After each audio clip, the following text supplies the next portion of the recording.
Damn, David. May natitira ka pa bang pera? Ito ang mga titulo ko. Properties ng mga kabalyero. But may I just remind the both of you, I am a congressman. Kapag nalaman ko niloloko niyo ako, sisiguraduhin ko may mapaglalagyan kayong dalawa. Hindi kita pwedeng iwan na mag-isa dito. Umaligid si Rigor. Huwag mo alalahanin ang anak natin. Kilala ko si Tanggol. Lalaban siya para mabuhay at para makauwi ng ligtas sa atin. Ang importante ngayon, may lalabas niyo si Maki. Maraming salamat, Tanggol. Sana mapatawad mo kami. Tinupad niya lahat ng sinabi niya. Mali yung pagkakakilala ko kay Tanggol. Sunduin na natin si Maki! Oo nga! Are you okay? Ayos lang ako, Papa. Nabawi ko ang pera at walang nangyari sa akin masama. Tanggol! Nay? Tanggol! Buti ligtas ka na. Anong ginagawa mo dito?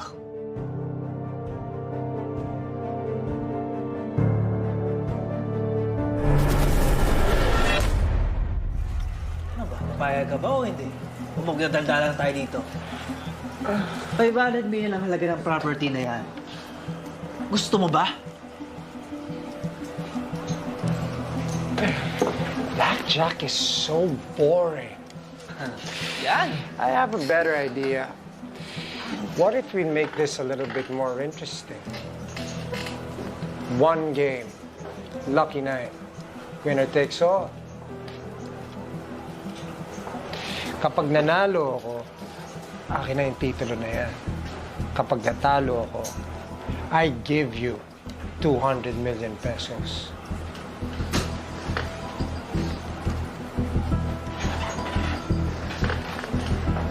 Ano?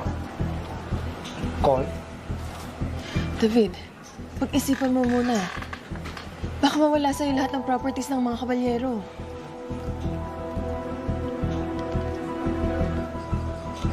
Maybe you should listen to her, David. She's a smart girl. Huwag mo sabihin sa akin na duduwag ka na.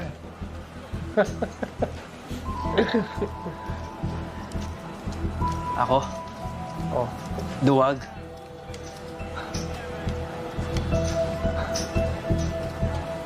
Binabarat mo ako kung 200 million na pusta mo. Sa 500 na halaga ng property ko. Kung, ang barat mo naman. Ayos. Pero sige, nalaban ako. Handa mo lang sarili mo matalo. Game! Lucky na.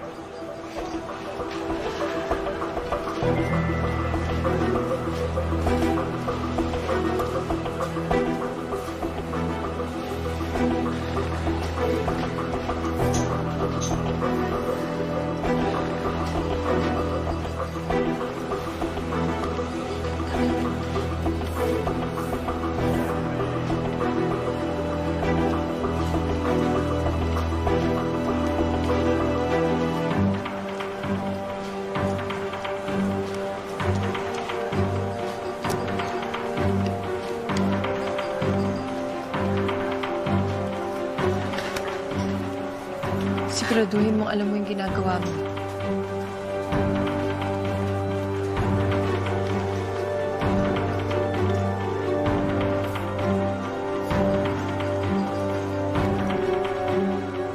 Hit.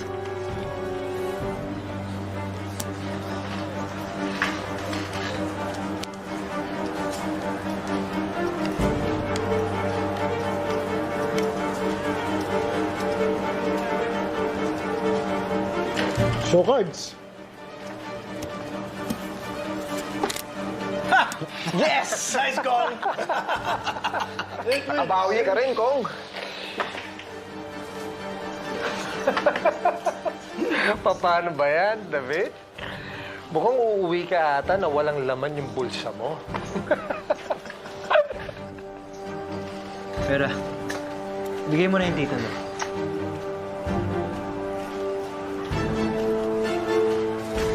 Tatas naman ako maglaro dito eh.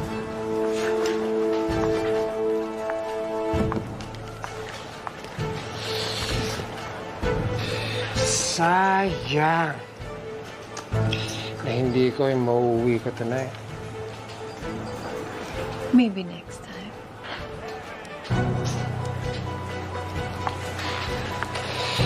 Paano ba yan, David? Thank you. This was a thrilling game. Sana sa susunod, mas malaki ang kaya mong ipusta.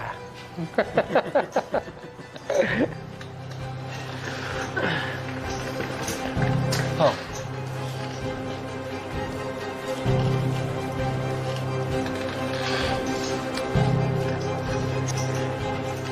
Medyo malaki-laki na wala sa akin.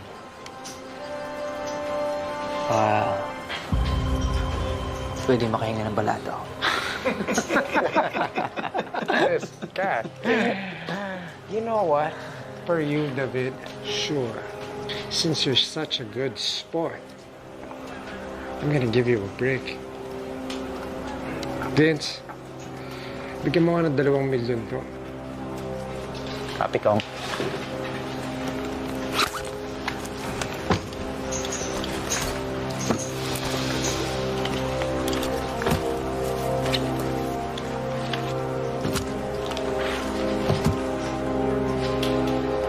You see that 2 million, David? Sa'yo na yan.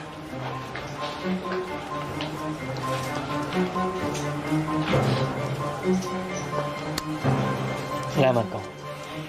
Kaya mo, sa darating na eleksyon, ikaw ang boboto ko. Well, I appreciate that, David. Vera, I'll see you around. Nakashout yung chips ni Kong. Nadaan ako umaya.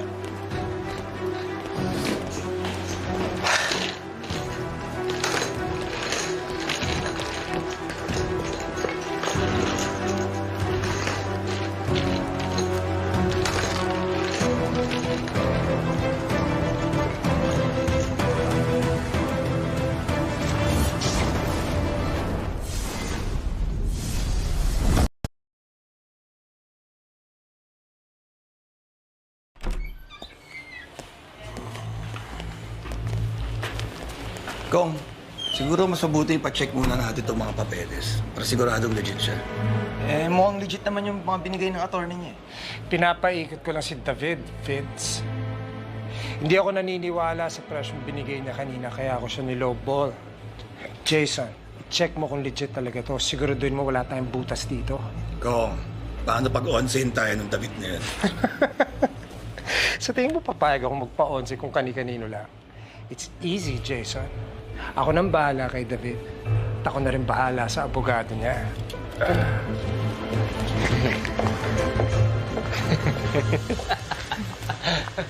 Sabi ko sa'yo eh. Nagana yung plano ko. Alam mo, mabilis yung madala si Congressman pagdating sa pera. Kahit na. Paano kung malaman niyang peking titulong binigay natin? Hindi na tayo magpapakita dito. Ganun kasimple, Vera. David, politiko yan. Madami siyang connections and he's in position. Pag nalaman niyang niloko natin siya, sigurado ako papalikan tayo niyan. Akong pake. Tara na.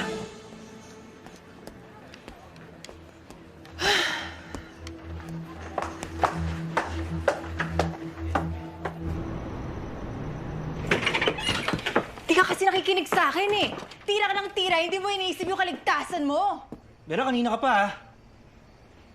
Tanga ba ako para hindi isipin yun? Huwag ka nang praning. Basta huwag ka tumigil sa pamimay ka ng titulo.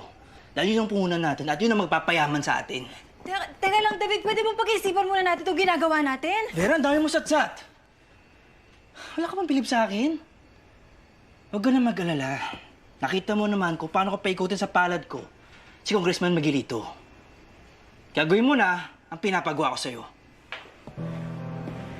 David! Eh, David!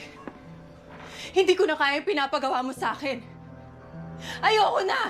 oh, ano iwan mo mag-isa dito? Ha? Kung yun yung magliligtas sa'yo, oo! Paano pag wala ka sa tabi ko?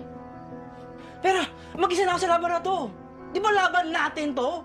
David, hindi ko na kaya yung pinapagawa mo sa akin. At isa pa, mapapahamak ka sa binabalak mo.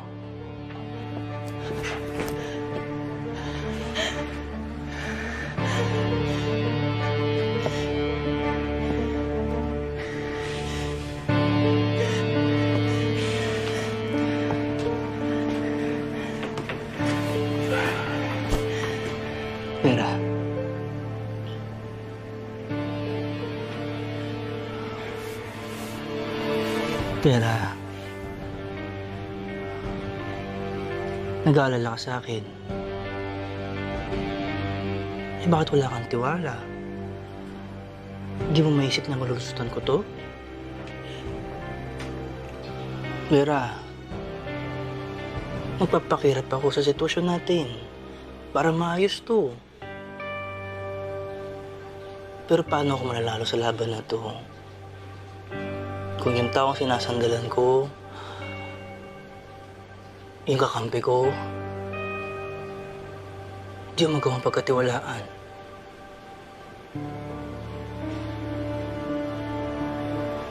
Vera,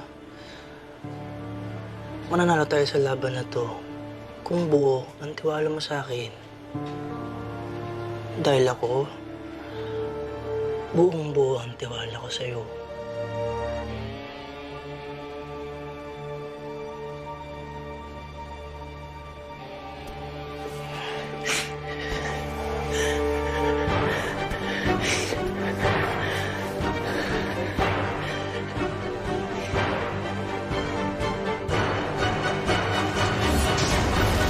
O droga na hindi angkop sa mga bata.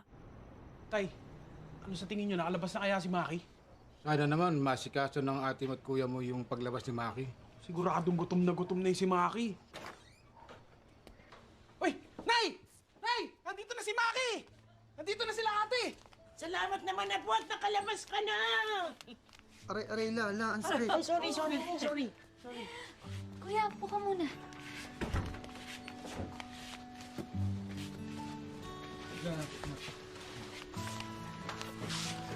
Mukhang pinahirapan ka talaga nila dun sa loob, ah. Oo, tito. Mga hayop sila. Pinahirapan nila ako sa loob. Mabuti na lang, napiansahan ka namin agad. Kundi baka mas malala pa inabot mo dun sa loob. Mabuti na lang talaga. Kaya ikaw, Maki, ha? Parang awa mo na. Huwag mo nang uulitin yung kalokohan mo, ha? Kuya Maki. Ipangako mo nga sa amin na hindi na ito mauulit. Ikaw na lang yung natitirang kuya ko. Ayoko pati ikaw mawala. Promise, Mamo, Papo, Fatima, at sa inyong lahat. Promise, hindi na ako gagawa ng ikakapamahamak natin lahat.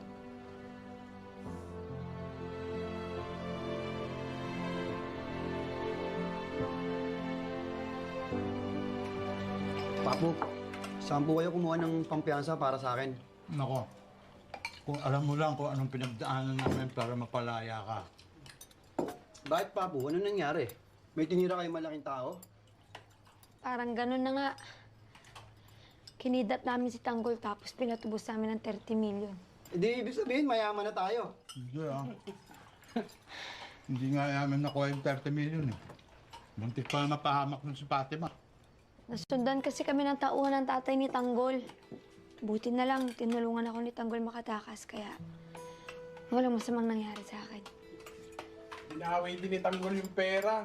Pero nag-iwan lang siya ng pampiyansa mo. Tsaka nagbigay din siya para doon sa utang natin kay Badong. Bakit naman niya tayo tutulungan? Baka mamaya may masamang balak yun. Tapos balikan tayo. Dito tayo yariin. Hindi naman. Mabait na tao si Tanggol. Nakita nga namin yan, namimigay ng pera sa San Dimas eh. Hindi namin alam kung anong intensyon ni Tanggol. Hanggang ngayon, hindi ko maisip kung bakit tinulungan niya si Fatima. Samantalang ikinulong namin siya dito. Pero baka may mga tao lang talagang busilak ang puso.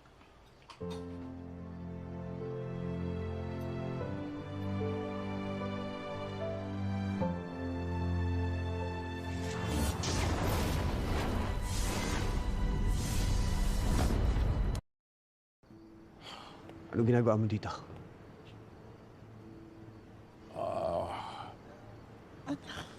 Mas mabuti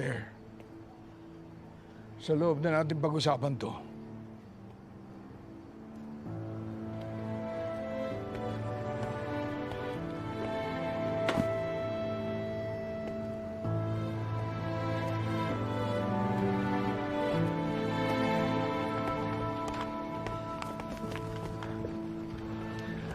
Papa, ba't nandito si nanay?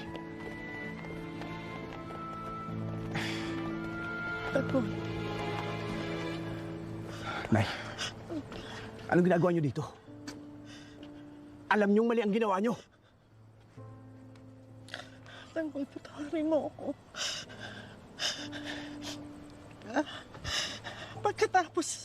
Pagkatapos ko kasi kayong patakasin ng papa mo, mas naging malupit sa akin si Rigor eh. Pinakulong niya ako. Ang papa mo nagpiyansa sa akin. Pero pagka-uwi ko, kinulong niya ako, pinagmalupitan. Hindi ko na kaya yung impyerno ngayon.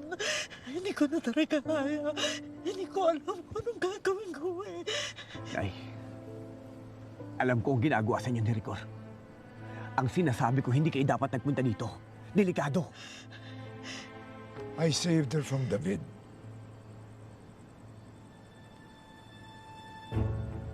And the hell she was in. Ako na mismo ang nagdala sa kanya dito. Anak.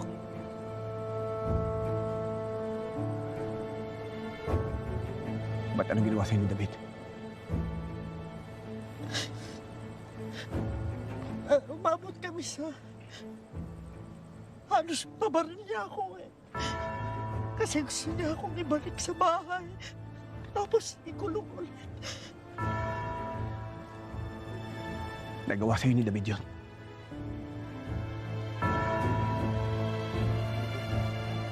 Yung hayop na yun!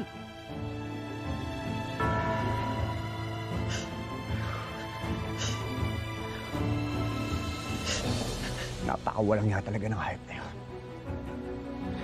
Pero, Nay, mas delikado ngayon ang sitwasyon natin. Alam ni David ang lugar na to. At sigurado sasabihin niya yung kay Rigor. Nagpunta nga si Rigor dito kaninang umaga. Hinulabog kami. Pero hindi niya kami nakita. Yan ang nga ba sinasabi ko eh. Delikado ngayon ang sitwasyon natin. Dahil hindi titigil si Rigor hanggat hindi niya nababawi si nanay. Come on! Kaya kong protektahan ang nanay mo kay Rigor. Kaya? Eh kung magdala ng isang batalyon na pulis, sa ginawa mo yan, mas lalo nang mapapahamak sa'yo si nanay! Tama si Tanggol, Ramon. Alam na ni Rigor kung saan ka nakatira. Hindi malayo sumugod ulit siya dito at maalalagay sa alanganin ng sikreto mo ang diskarte natin at ang ating negosyo. Hindi si Marites ang problema, kundi ang Rigor na yan. Tama si Tanggol, Ramon. Noong una, ang akala ko mabubuo ang pamilya mo. Sinuportahan kita, pero nagkamali ako. Problema lang ang dala ni Marites. Kung hindi mo siya dinala dito, hindi tayo magkakaroon ng ganito kalaking problema. Ano na ngayon? Meron tayong malaking shipment of droga na darating magmula sa ibang bansa. Malaki ang ating pinuhunan. Malaki ang mawawala sa atin. At malaki ang tsansa na mawala sa atin ang lahat ng dahil sa kanya. Sandali lang. Don Julio. Huwag kayo mag-alala. Tanggol. Tama na. Huwag na kayo mag-away-away. Aalis na lang ako. Aalis na ako. Hindi ka aalis. Hindi ako papayag. Papa, mali itong desisyon mo. Alam kong may nararamdaman ka para kay nanay. Pero kung talagang mahal mo siya, mas uunahin mo ang kaligtasan niya. Maling-mali itong ginawa mo. Mali!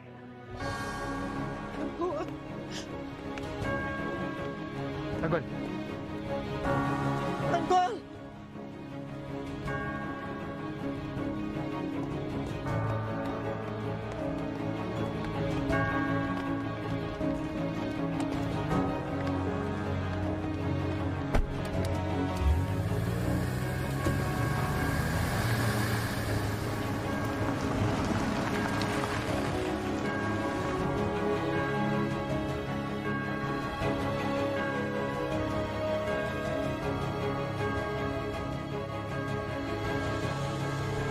Tanggol, ano ba nangyari sa inyo? Si Tanggol na kidnap. Buti nakadating ka pa ng buhay. Sino ba to?